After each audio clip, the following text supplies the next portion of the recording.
Dalam sejarah politik Malaysia, terdapat banyak peristiwa yang meninggalkan kesan mendalam terhadap rakyat dan negara. Antara yang paling mengejutkan ialah pembunuhan seorang ahli politik terkemuka, iaitu Datuk Mohamed Taha Talib. Beliau bukan sekadar seorang pemimpin biasa, tetapi merupakan Speaker Dewan Undangan Negeri Sembilan serta calon Barisan Nasional bagi kerusi Dewan Undangan Negeri Gemenceh. Tragedi berdarah yang menimpa dirinya pada 14 April 1982 dianggap sebagai pembunuhan politik pertama di Malaysia pasca merdeka, sekaligus membuka mata rakyat terhadap betapa keras dan kejamnya dunia politik yang sering kelihatan tenang di permukaan. Datuk Mohamed Taha Talib lahir dan membesar sebagai seorang anak kampung yang rajin. Beliau mula dikenali dalam arena politik tempatan sebagai seorang pemimpin UMNO yang berwibawa, disegani serta memiliki pengaruh besar di Tampin Negeri Sembilan. Ketokohan beliau terserlah apabila dipilih menjadi Speaker Dewan Undangan Negeri, satu kedudukan yang mencerminkan kepercayaan tinggi kepimpinan pusat terhadap dirinya. Selain jawatan rasmi, Datuk Taha juga terkenal sebagai seorang yang sederhana, dekat dengan rakyat dan disenangi oleh penduduk setempat. Akan tetapi, dalam dunia politik, semakin tinggi kedudukan seseorang, semakin besar pula ancaman yang datang, bukan sahaja dari pihak lawan, bahkan dari dalam parti sendiri. Pada awal 1980-an, UMNO Negeri Sembilan sedang melalui pergolakan dalaman. Pertemuan kuasa dalam parti semakin sengit, terutama di bahagian Tampin. Ketika itu, Datuk Taha dan seorang lagi tokoh politik besar, Datuk Mokhtar Hashim, sama-sama mengintai kedudukan sebagai ketua bahagian UMNO Tampin. Mokhtar Hashim bukan calang-calang orang. Beliau ketika itu ialah Menteri Kebudayaan, Belia dan Sukan dalam Kabinet Tun Dr. Mahathir Mohamad yang baru sahaja mengambil alih tampuk pemerintahan negara. Beliau seorang tokoh muda yang berkarisma dan mempunyai pengaruh kuat.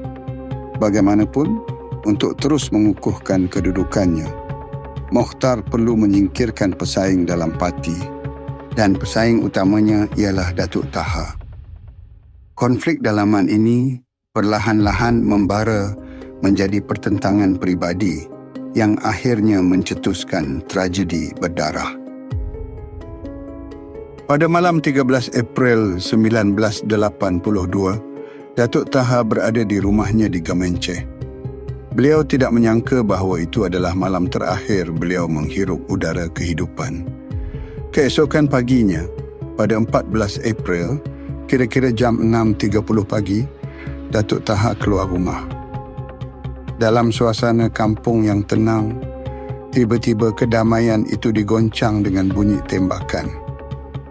Datuk Taha rebah berlumuran darah dengan 2 kesan tembakan. Satu di kepala, satu lagi di kaki. Jeritan dan panik menyelubungi kawasan itu. Bagi penduduk setempat, peristiwa tersebut terlalu mengejutkan. Seorang pemimpin yang dihormati ditembak mati di hadapan rumahnya sendiri. Selepas tragedi itu, siasatan polis dilakukan secara besar-besaran. Tidak lama kemudian, nama yang mengejutkan muncul sebagai suspek utama, Datuk Mokhtar Hashim. Seluruh negara tergamam. Bagaimana mungkin seorang menteri kabinet boleh dikaitkan dengan pembunuhan politik kejam terhadap rakan seperjuangan dalam parti? Mokhtar bersama beberapa orang lain ditahan. Semasa perbicaraan, mahkamah mendengar pelbagai keterangan yang membuka sisi gelap dunia politik. Antaranya, laporan forensik mengesahkan bahawa peluru yang menembusi tubuh Datuk Taha berasal daripada pistol milik Mokhtar sendiri. Lebih menggemparkan, terdapat juga saksi yang mendakwa unsur ilmu hitam digunakan. Bomoh dikatakan dilibatkan bagi melemahkan semangat Datuk Taha sebelum pembunuhan berlaku. Walaupun dakwaan ini sukar dibuktikan, ia menambah lagi kontroversi terhadap kes berprofil tinggi ini. Pada 6 Mac 1983, Mahkamah Tinggi Kuala Lumpur menjatuhkan hukuman gantung sampai mati terhadap Mokhtar Hashim kerana didapati bersalah membunuh Datuk Taha Talib. Keputusan itu mencatat sejarah sebagai kali pertama seorang menteri Malaysia disabitkan dengan kesalahan membunuh. Tetapi hukuman tersebut kemudian diringankan kepada penjara seumur hidup setelah rayuan dibuat. Perjalanan hukuman Mokhtar tidak berakhir di situ. Pada 10 Julai 1991, beliau mendapat pengampunan diraja dan akhirnya dibebaskan dari penjara. Peristiwa ini sekali lagi mencetuskan perdebatan dalam kalangan rakyat mengenai pengaruh politik terhadap sistem kehakiman negara. Pembunuhan Datuk Taha Talib bukan sekadar tragedi peribadi kepada keluarganya, tetapi juga meninggalkan luka besar dalam dunia politik Malaysia. Pertama, ia mendedahkan bahawa perebutan kuasa dalam parti boleh sampai ke tahap mengorbankan nyawa. Kedua, ia membuktikan bahawa politik Malaysia tidak terlepas daripada budaya konspirasi dan persaingan kejam. Bagi rakyat, peristiwa ini mengikis sebahagian daripada keyakinan terhadap pemimpin politik. Jika pemimpin yang sepatutnya berjuang untuk rakyat sanggup menyingkirkan pesaing dengan cara paling kejam, apakah lagi yang boleh diharapkan? Hingga hari ini, nama Datuk Muhammad Taha Talib masih disebut sebagai simbol pengorbanan seorang pemimpin yang menjadi mangsa kerakusan politik. Digemenceh, memori tentang dirinya kekal hidup. Bagi generasi lama, mereka masih mengingati bagaimana seorang pemimpin yang disegani diragut nyawanya dengan cara yang begitu tragis.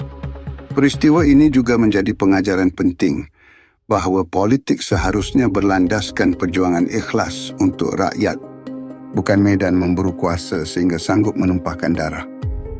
Kisah pembunuhan Datuk Muhammad Taha Talib akan terus terpahat dalam sejarah negara sebagai satu titik hitam politik Malaysia. Tragedi ini bukan sekadar kisah persaingan dua tokoh politik, tetapi cerminan betapa kuasa boleh merosakkan manusia hingga sanggup melakukan perkara yang tidak terjangkau di akal. Bagi rakyat Malaysia, peristiwa ini seharusnya menjadi pengajaran abadi bahawa politik bukanlah segala-galanya. Kuasa datang dan pergi, tetapi nyawa yang terkorban tidak mungkin diganti.